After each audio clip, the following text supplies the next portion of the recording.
Ready to upload your contacts to your Constant Contact account?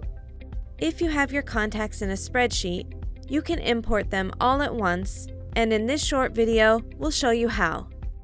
Don't have your contacts in a file? Check out our tutorial on the different ways you can add your contacts to your account.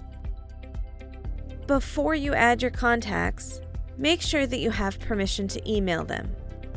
Having permission to email your contacts is required in order to be compliant with CASL, GDPR, and CAN-SPAM laws. To upload your spreadsheet, click the Contacts tab, click Add Contacts, and then choose Upload from File. Here, you need to make sure the fields in your file match the fields in Constant Contact. Once you're finished, click Continue. Here, just click Create a new list. When you're finished, click Import. And that's how easy it is to import your contacts from a file with Constant Contact.